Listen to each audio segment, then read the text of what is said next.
Hello friends, आज modern history का last lecture है।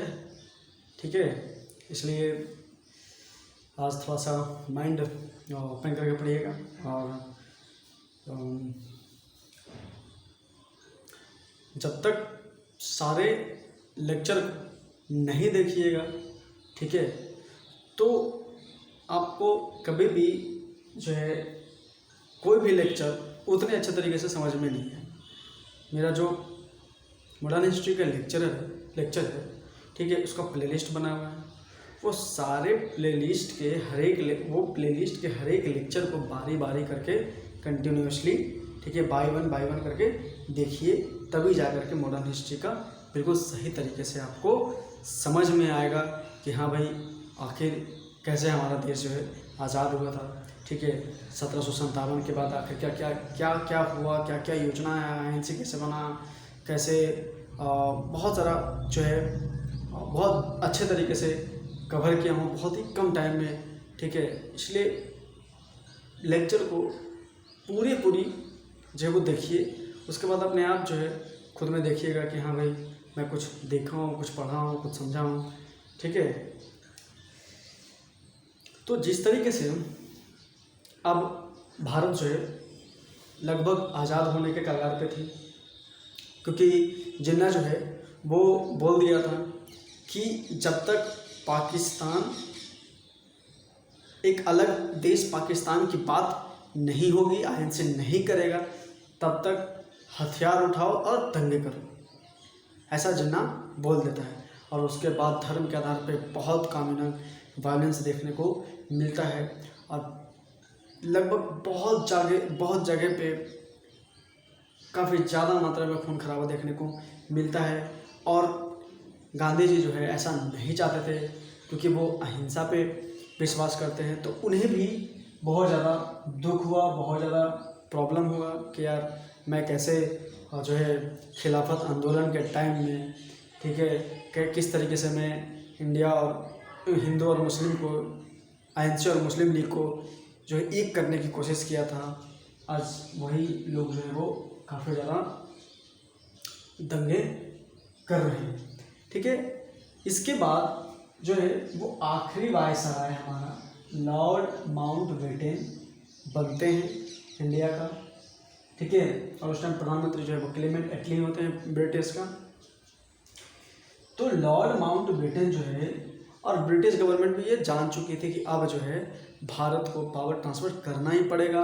और क्योंकि क्लेमेंट एटली 8 जून 1947 को 1948 को बोल ही दिए थे, एक स्टेटमेंट दे दिए थे कि हम 8 जून 1948 को पावर ट्रांसफ़र कर देंगे। हिंदू क्या, इंडिया INC क्या चाहती है, मुस्लिम लीग क्या चाहती है, हमको उससे कोई मतलब नहीं, हम ट्रांसफ़र कर देंगे पावर। इसी की वजह से काफ़ी ज़्यादा दंगा हुआ था। ये पिछले लेक्चर में है, ठीक है, वो लेक्चर देखिएगा तभी ज़्यादा ये लेक्चर अच्छा से समझ में आएगा। ठीक है, तो लॉर्ड माउंटबेटन जो है, ठीक है, ये चाहते थे कि हमें इतिहास में एक अच्छा व्यक्ति के नाम से जाना जाए, एक अच्छे इंसान के नाम से जाना जाए, और थे भी ये। ठीक है, तो ये काफ़ी सोच समझ के क्या आते हैं कि प्लान लाते हैं, जिसको जून प्लान भी कहा जाता है, और ये 1947 में होता है। ठीक है, इस प्लान में लॉर्ड माउंटबेटन का कहना ये था कि सबसे पहले प्रोविंसेस को आज़ाद घोषित कर दो। ठीक है, वो असेंबली को ज्वाइन करेंगे या नहीं करेंगे इससे कोई मतलब नहीं है। सबसे पहले प्रोविंसेस को क्या करो, आज़ाद कर लो। ठीक है, जिससे जवाहरलाल नेहरू का दिमाग खराब होता है और कहते हैं कि ये आप हमारे देश को बालकन बनाने की होड़ में लगे हुए हो। ठीक है, इसीलिए इसे क्या करते हैं कि लॉर्ड माउंटबेटन जो है इस प्लान को थोड़ा सा मॉडिफाई करते हैं। ठीक है, और इस जून प्लान को डिकल वर्ड प्लान भी कहा जाता है। याद रखिए, डिकल वर्ड प्लान, लॉर्ड माउंटबेटन के प्लान को ही डिकल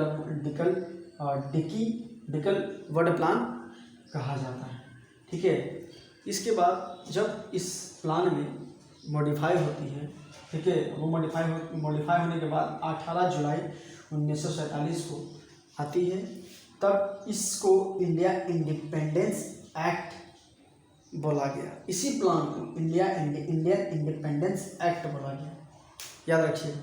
ठीक है, अब जो है लॉर्ड माउंटबेटन इस प्लान में जब मॉडिफाई करने के बाद ये बोलते हैं कि बस 2 ही असेंबली रहेगी, भारत और पाकिस्तान, ठीक है, और बाकी जो है यानी मुस्लिम मेजॉरिटी वो जो है वो भारत को ज्वाइन करेंगे कि पाकिस्तान को ज्वाइन करेंगे, ये उनकी मर्जी।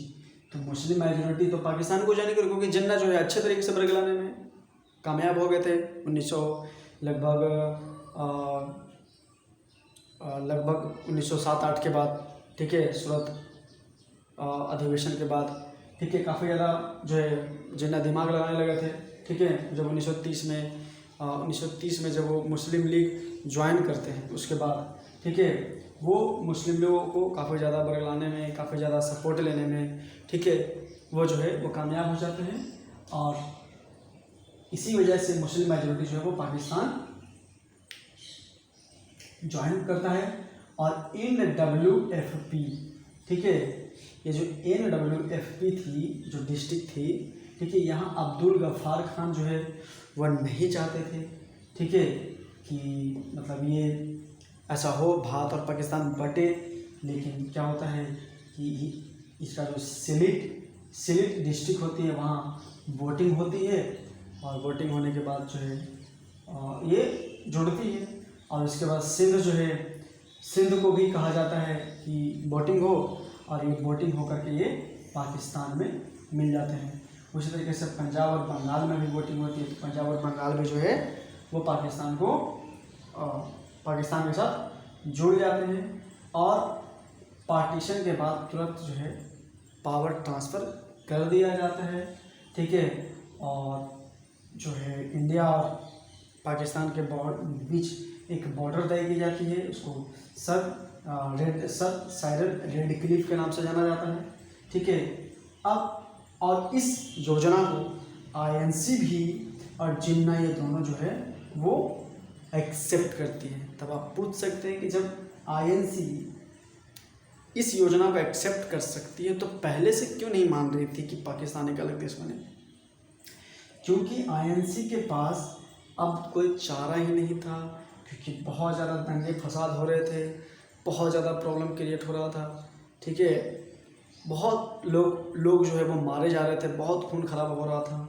ठीक है, तो INC एक तरीके से हम कह सकते हैं काफ़ी ज़्यादा दुखी था, काफ़ी जो है देख के अच्छा नहीं लग रहा था। इसी वजह से वो क्या करते हैं कि ठीक है, मान जाते हैं कि भारत और पाकिस्तान बने।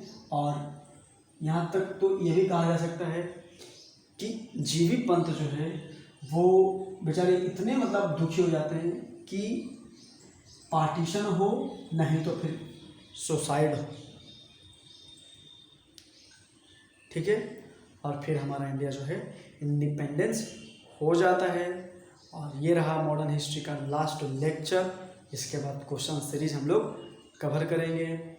ठीक है, आप लोग प्लीज़ मेरे चैनल को लाइक कीजिए, शेयर कीजिए और सब्सक्राइब कीजिए।